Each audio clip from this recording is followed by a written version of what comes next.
climate change is affecting all of us across the world.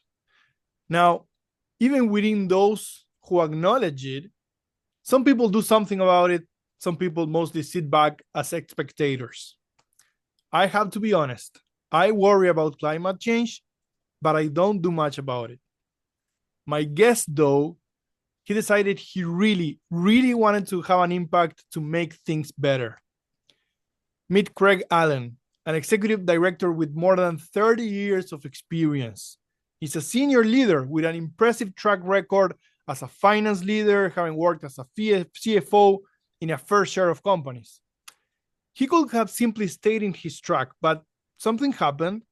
And at a time of his life when few others will dare to change course, he became an entrepreneur and co-founder and made his mission to recycle waste and turn it into energy, therefore enabling a circular economy. What, how, when, why? Stay tuned to learn the answers to these and many more questions. Craig, thank you so much for being here. Thank you, Mateo. Thank you for that kind introduction. Wonderful to meet you and be with your audience. Very good. Let's get started with your journey. Can you share your personal story of how you got involved in tackling global warming? What sparked your interest, and how did this become your mission? Yeah, so as you mentioned, I guess I've had a long career with some international companies, guiding, I guess, teams, both finance and the leadership. But it was really a personal or a family discussion, probably about 5 years ago, with my adult children, just around where they were setting their careers and what I guess they saw for the world. And one of the most resonating pieces of that discussion was a discussion with my son around the fact that no individual could make a difference. And I guess a somewhat defeatist sort of attitude, I guess, through that discussion. And I guess I felt off the back of it that maybe there were some things that I could do in my own life, and I guess in aligning with others to make a difference at the end of the day. So I embarked on building a business called Infini to start with, which was really looking at trying to educate households and people. I think at the end of the day, the more that you understand what your carbon footprint is, how that can be measured. A bit of a cyclist, so Strava's a pretty cool sort of app. If you've got something similar to that to help you with what your own carbon footprint is, that you might compete with others or just do it as a self-measure, I thought that was a pretty cool way to go. So I guess I started my journey by doing a lot of research and building a personalized app at the end of the day for individuals. Very nice. And so for the benefit of the audience, I am very active on LinkedIn, and one day I saw someone from Australia tagging Xseed Solutions, the name of my company, but they were really trying to tag Craig because your company is called Xseed Solutions as well, right? Yes. And so what is Xseed? How did you become a part of its vision for growing the circular economy? How did that happen? Yeah, so I guess that was the next stage of my evolution, I guess, in this space. Was contacted by a couple of ex-colleagues that had been following some technology out of Europe that had basically been in development for the last 40 years and was getting to a stage of commercialization. And we can talk a bit later about that, but it's effectively taking waste that otherwise goes into landfill and providing a use for that in the economy, or a circular economy solution. So we toyed around with a few names and we settled on Xseed Solutions, similar to your business, but maybe coming from a different perspective. That the X in Xseed Solution comes from the concept of an ecosystem of waste to hydrogen to X, and the X being anything you can do with the hydrogen. And the seed for us was the fact that because there are so many things to do, we wanted to plant some seeds that grow into something tangible at the end of the day, from some of those hydrogen sort of pathways. So, and I guess as individuals, somewhat motivated to provide some solutions sort of in our lifetime. So hence we came up with Xseed Solutions. A few glasses of red wine to sort of get there at the end of the day, but it sort of has a tangible sort of meaning for the three of us in terms of the business we're trying to grow. I love it, and I love the serendipity, the that randomness of being tagged in error in LinkedIn, and then I reached out to you and I said, "Hey, this was a random encounter, but you know, I would love to hear more about your story and have you on my podcast." And you said yes, and here we are. And so, Yeah. tell me more about the specific problems that Xseed is trying to solve in the fight against global warming, and also what sets your approach apart from others. So Xseed started out effectively as part of a joint venture with a group out of Europe called Xseed Energy. And Xseed Energy is the owner and developer of some technology with a long name called hydrogen capable plasma assisted gasification. I refer to as HPAG as short, which is some technology that has been in development for the last 40 years. They stood up a plant a dozen years or so ago to sort of prove up the technology, and are now trying to find some inroads into Europe. And I guess I have a view that Australia sort of follows Europe 5 to 10 years behind what it does. And from my perspective, if we could accelerate that by doing something locally and leveraging, I guess, the work that the Bosun team is doing in Europe, we could take that forward. So we put a collaborative joint venture together with Bosun to roll out the technology in Australia and New Zealand, and then started to try and unpack, I guess, the issues from rolling out that technology in this country. And one of the biggest issues that we stumbled across was the sheer size of this country relative to Europe.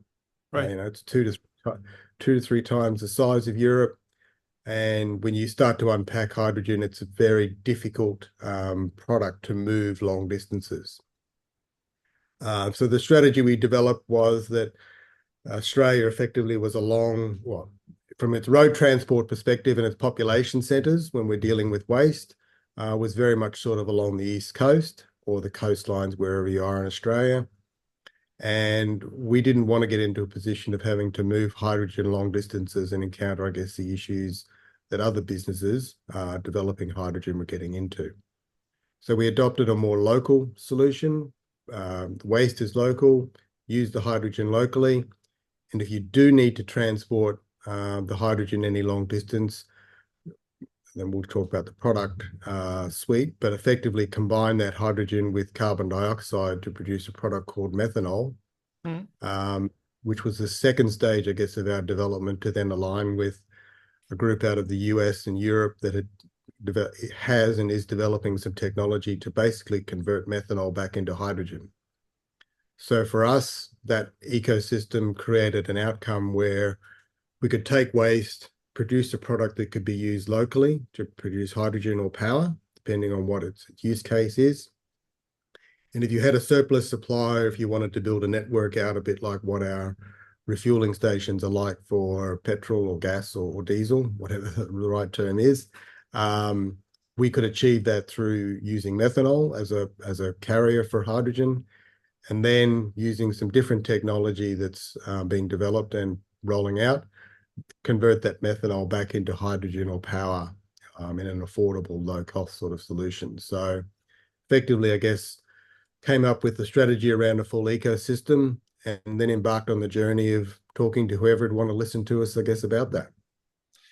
That's amazing. So it's the biggest innovation. It's that ability to not only create that hydrogen, but then turn it into methanol to be able to move it around Australia and then turn it back to hydrogen. So you solved for that transportability issue in a massive country like Australia.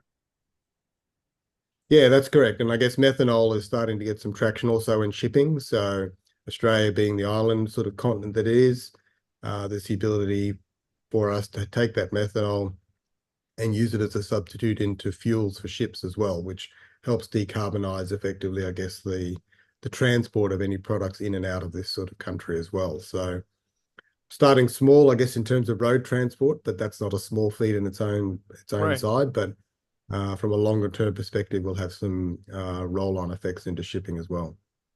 Nice. And tell me more about the benefits of adopting this circular economy model environmentally and economically. What are some of the benefits that can happen today and in the future as you continue growing? Yeah. So hydrogen itself, a lot of the press and a lot of technologies are focused on extracting the hydrogen out of water. So if you think about water, go back to your high school or school chemistry, H2O, there's two molecules of hydrogen and some oxygen molecules. And what the electrolysis, which is the broad spectrum of that technology, effectively is trying to do is convert or separate the hydrogen molecules from the oxygen molecules. And it has two big difficulties that have come to realization, I guess, in the last probably 6 to 12 months. One, it requires a lot of energy to do that. Right. And secondly, when you've actually got the hydrogen, it's a very light molecule and therefore it's very hard to transport. So you've got to find a way, once you've actually captured the molecule, to be able to transport it. For us, I guess the third thing, in Australia being a very dry sort of country, the third element that it requires huge amounts of water to produce relatively small amounts of hydrogen would place additional stresses on water consumption, which is in my view, a very precious commodity. And to put that in context, you can produce about 5% hydrogen yield to the amount of water that you need. Wow. So waste, on the other hand, for us, particularly with the HPAC technology out of Europe, produces about 10% hydrogen. And I guess what people don't appreciate is that in our bodies, in the food that we eat, the animals that roam around, hydrogen is the most common element. And we tend to take that hydrogen in whatever sort of form and use it in all the products that we've got. And then to the products that we dispose of, we put all that hydrogen into landfill at the end of the day. So why not take advantage of some technology to separate that hydrogen out of those products and find a use for it, just like the hydrogen is being produced from water? So dumb question here. So ocean water that needs the treatment before you can use it for to create hydrogen, and that's why it's difficult to just make water is scarce, right? But ocean water seems to be more of, it's more abundant. So Yeah, so the water you need for hydrogen production has to be very pure water at the end of the right. day. So to take ocean water, which is a salty sort of water, first of all, you need to desalinate it, then take it through the hydrogen sort of stage. There are certainly companies that are looking to take ocean water and convert it straight into hydrogen, but I'm not aware of any technologies that are ready to roll that out today. Maybe in 10 years' time or 15 years' time, that will be there. But it's not there as we sort of sit here today. Super complex. So you need to effectively take, I'll call it your river water or desalinated water. Right. Use that, clean it up, make it into very ultra pure water, and then start to put it through that hydrogen process. And as a result of that, the water, the extent of water you need to do that is quite enormous. And when you are using your method for converting waste into hydrogen, what happens with the rest? You said you can take, it's a 10% yield. What happens with the rest of the waste that you're processing? It just stays there in the. So if you think about the waste going into your bin or your household bin when you put it out on the street and it's collected, we're effectively putting it through the HPAG. And a HPAG technology, if you think of a tall wine bottle, called it 11 or 12 meters tall, and the waste is going into that top of the wine bottle and going through three technical processes, a thing called gasification, pyrolysis, and vitrification. Okay. And simplistically, what we're doing is effectively tapping off the gases, and we're trying to separate the molecules of the waste, again, just like with electrolysis. And you'll get hydrogen, carbon monoxide, and carbon dioxide gases, which are being tapped off in this closed environment. And then we're cleaning those up and then using those two products in what way we can. The solid waste that is left goes into a plasma gasification or a very high temperature sort of environment at the bottom of this wine bottle, and then is tapped out the bottom in a slag type material. Think of it like a bit like lava or a runny sort of rock. And once it cools, it's a material that can be used back into construction initially as a aggregate replacement, but we have some ambitions longer term for an upgrading of that product. So we're looking at effectively, I guess, a solution that's taking waste, fully diverting that away from landfill and creating three products: hydrogen, carbon dioxide, and a product that Bosun Energy calls Imimbi Rock, which has a use back into the economy as well. So what we call a zero waste outcome.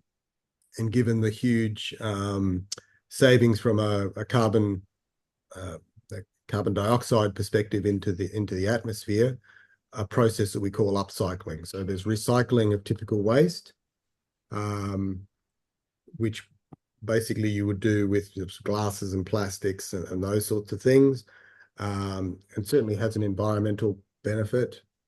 But the ability to actually take the leftover sort of waste and create both a savings in terms of methane that's coming from landfill, but also a savings for diesel use in trucks or however you're going to use the hydrogen, doubles effectively the economic and the environmental benefits from just producing hydrogen from water. Because I guess if you think about when you're producing hydrogen from water, you typically still have a landfill issue or a waste issue that you're still putting waste into landfill. So you've solved one out of two issues. You've solved the transport issue, but you've still got a waste issue. And the pathway we're looking at is trying to make 1 + 1 = 3 in terms of both solving a waste issue plus a transport issue. It's amazing. You're really using the whole thing, the whole waste, and creating different products that can be leveraged in the economy. It's really a circular benefit. And in terms of applications, where do you see the best applications for hydrogen today in the global energy landscape? Can you share some examples for the audience, someone that doesn't really know where it's being used today? Yeah, it's been interesting. I guess I've been doing this now for 2 or 3 years, and I think there was quite a hype and excitement sort of 3 years ago that hydrogen could be used for all sorts of things, hence the Right. X, I guess, in Xseed. And I think technically that can be done, but I think there's been a reality that the array of things that you can use hydrogen for to use those tangibly is somewhat reduced. For us, I guess, and what we're sort of seeing now in strategies coming out of the EU and the US and Australia, tackle that low-hanging fruit, I guess, in terms of hydrogen. And those applications are more prevalent in hydrogen substitute to produce ammonia. And ammonia is a big product that's used in fertilizer and agriculture. So rather than taking natural gas to produce that ammonia sort of product and extracting the hydrogen out of natural gas, create green hydrogen to actually produce that ammonia. That's certainly an easy substitute as a substitute for a green hydrogen product from a more carbon intensive one. There's some technologies emerging in the steel space to actually use hydrogen as a direct reductant into steel production to avoid sort of coal, which is met coal as they refer to it as the typical sort of input. And that's certainly in an Australian context where we're a big coal producer or coal exporter, that's got some real application. But the one for us, I guess, we think it's got the biggest application is the emergence in long distance transport. So certainly we've seen Tesla and other companies produce passenger cars and other companies producing trucks for regional and short distance sort of transport. And the ability to actually put an electric car, drive it, let's say, a relatively short distance, and then drive home and recharge it. The gap that we're missing at the moment is that you want to drive a long distance and you've got to have the ability to recharge that over those longer distances. When you come to road transport, particularly when we're looking at freight, if you think about that in a large truck, you're trying to drive a distance, you've got to wait, call it 4 or 5 hours for your truck to recharge and then start again. So that has a huge impact, I guess, in terms of the cost of road transport, again, particularly in a country like Australia with its large distances. Hydrogen has the advantage in vehicles that it's a bit like refilling with diesel. The refill time is 10 to 15 minutes, and you can get a longer distance driving out of that. So in a trucking context, hydrogen helps solve that medium to long distance transport issue with trucking. But to achieve that outcome, you've got to get those hydrogen trucks available, and certainly Right. out of South Korea and Japan, organizations like Hyundai have certainly got a suite of hydrogen sort of trucks that they're using in Asia and now coming to Australia. There are companies in the US similarly that have developed hydrogen vehicles, but we'll see those more prevalent in a couple of years' time. And in Europe, organizations sort of like Volvo and Daimler are also on a journey that they say by 2030 they'll have a commercial suite of hydrogen trucks available. So the issue that we're trying to solve as Xseed is then the chicken and the egg issue. Okay, the trucks will be there, let's say in 5 years' time, but they need to have the infrastructure to be able to refuel those trucks. Right. And that refueling needs to be done at a price point for that diesel that's somewhat similar to what you're paying for diesel at the moment. And we think with the way that we can produce hydrogen from waste, we can provide a product that consumes a lot less energy, doesn't have the stresses on water, and can be produced locally to build out that sort of refueling infrastructure. Very, very interesting. Where is it? Sorry, where is Xseed That's right. currently in its journey towards full implementation? What milestones have you achieved so far? So for us, the last couple of years has been really about education and getting the regulations right in Australia. So Australia had a big excitement, I guess, about hydrogen from water and exporting that to the world. And I think in the last 6 months, I guess the reality of that has dawned, and certainly those projects that took those ambitions on have fallen away. Meanwhile, in the background, we've been trying to educate people that hydrogen can come from water, certainly, but hydrogen can also be sourced from other means. And therefore, we'd like to see the regulatory environment set up to enable that. So Australia being made up of a number of states and territories, each of the regulations in each of those states is slightly different. So we've been having to do a lot of work with state governments and federal governments to try and get some consistency of that environment to allow us to sort of proceed. At the same time, if you're not familiar with Australia, we've got a federal system, a state-based system, and then local governments. And federal, let's say, sets the broad agenda, but the people in charge of the waste or dealing with the waste are our local governments. And there are a couple hundred of those in Australia. So we've been embarking on discussions, I guess, with those local councils or those local governments that want to do something about diverting their waste from landfill. And have been looking at traditional ways. And the traditional way you see in Europe or China and the US is to burn that waste. Simply put it in I'll simplify it, but put it into a large kiln or burner, burn the waste, and just extract some energy off of that by producing steam. That for us is not an efficient way, I guess, to use the waste, and is if you're not capturing the CO2 that is being emitted from that waste being burned, is just as bad as building a coal-fired power station. So Australia is sort of toying with the idea of bringing in incinerators or burning waste sort of facilities. And we're trying to talk to councils and say, well, that's old technology that's being faded out effectively overseas. Why would you want to go there? Why don't you go into the new technology that's going to be there for the next 10 to 20 years? So when you're talking to governments, local councils, residents, it's about what the future is rather than what's behind. So lots of education and lots of discussions.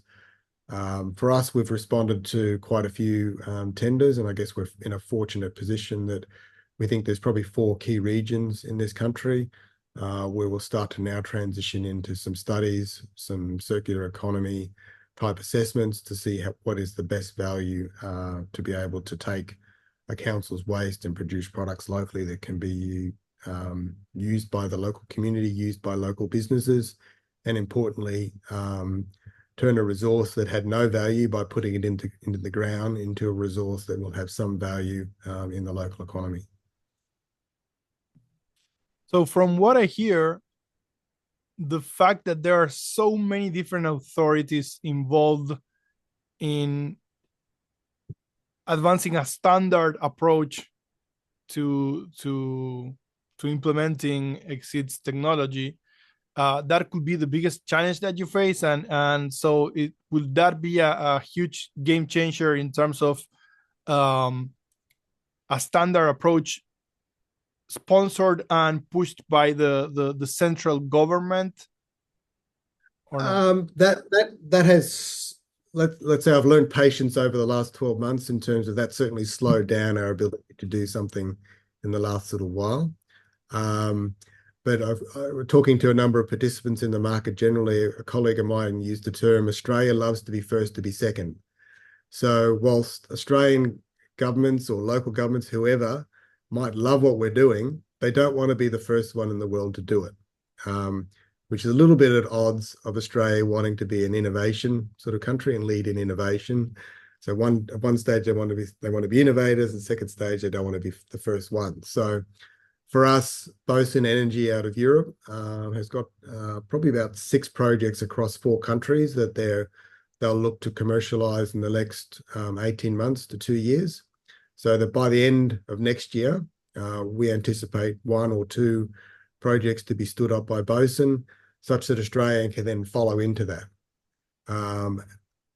which is fine and suits us, because I think it will actually take us 12, 18 months, 2 years to actually get all the other environmental and all the other approvals sort of sorted out, as well as the fact that those large trucking companies will have their vehicles available and more progressed as well. Then when we come into 2027 and 2028, all of the pieces of the puzzle together, and I think it will make the decision making a little bit easier. So we're in the next phase of the journey of actually starting to refine, turn that idea or that awareness into a tangible concept for local councils, governments more generally, and for residents, and then turn that into projects, hopefully in the next sort of couple of years. So it's a medium sort of long-term plan, and you need to have a lot of patience, and you need to play in many different chords all at once. Yep. As you were speaking, I was wondering, how does financing come into play, right? Because you need to have patience, you need to wait, and then a lot of things need to happen. How does that work in your business? So for us, and that's a big issue at the end of the day, we started this journey and continue this journey as a technology provider.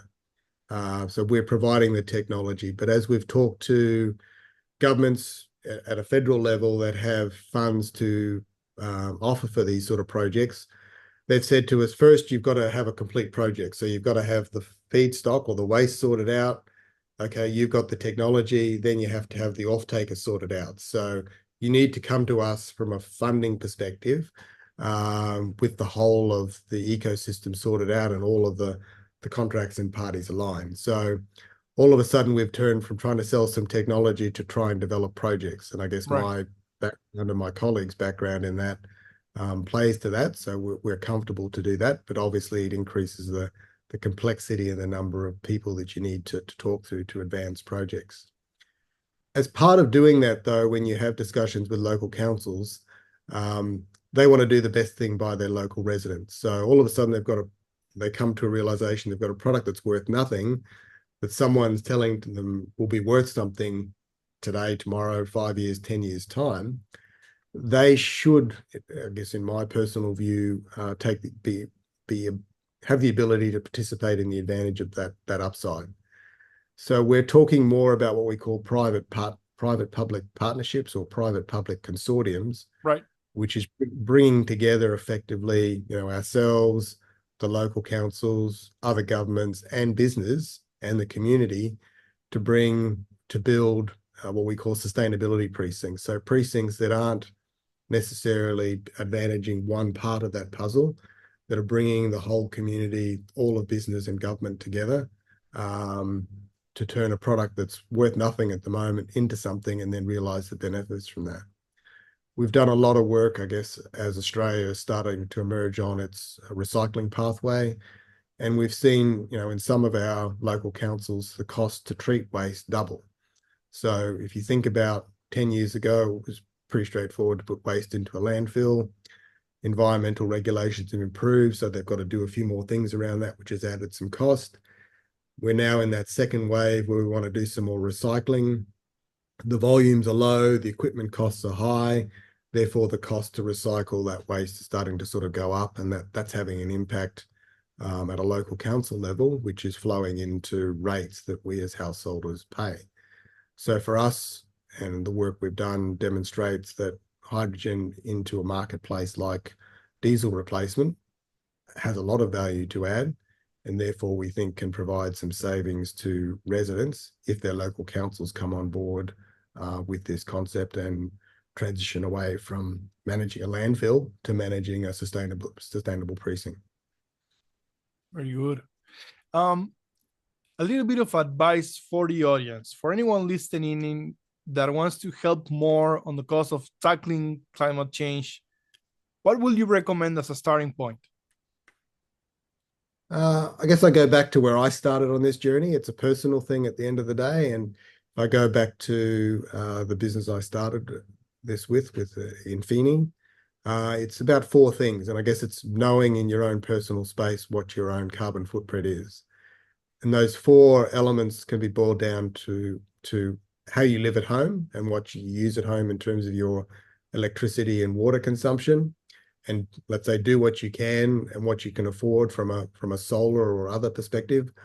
But the cheapest way is to turn your lights off and turn your computers off and all those things when you're not using them. Very simple. Second one is food. There's a lot of discussion, I guess, about beef and lamb being a high intensive sort of product.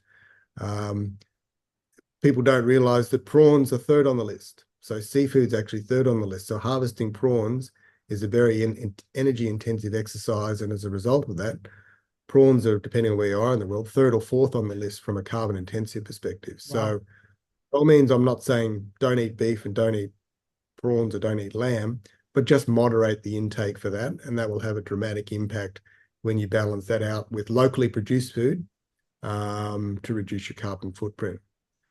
Thirdly, how you travel. More public transport, walk to work if you can, ride a bike, try and get out of your car and wean yourself off of driving everywhere. It makes a huge difference. And the last one is shopping. I think about the fact, do I need to go and buy that new product? Because somewhere along the chain, there's been some emissions that have had to have occurred to make that product. Can you reduce your use of products? Can you reuse something else, or can you recycle at the end of the day? And if you look at those four elements, how you live, how you travel, how you eat, and how you shop in your own household, you can actually make a pretty tangible sort of difference in terms of your footprint. I guess that's where I started this journey from a personal perspective. I'm now at the other end of that spectrum in terms of the waste product that come off of that, but it all cycles back from a circular economy sort of perspective. Great advice. One to go back, play it over, and listen to it a few times. Final random question to you. What do you do when you're not working? I guess I'm at a stage of my life now. If I can get any time with my kids, that's great. They're both in different cities, so when they come home or we get to go and visit them, that's great. I'd like to get back into cycling. I had a bit of a cycling accident a couple of years ago, which turned me off of that. So cycling and a little bit more golf is probably my strategies for 2020, 2025 and going forward. Very nice. Very, very nice. Craig, this has been an amazing conversation. Thank you for taking the time. I appreciate it, and I hope that we can do this again in the time, sometime in the future, and I can learn where you are with Xseed and how you are advancing. That would be great. Thank you again for your time, Mateo, to yourself and all your listeners. I really appreciate it.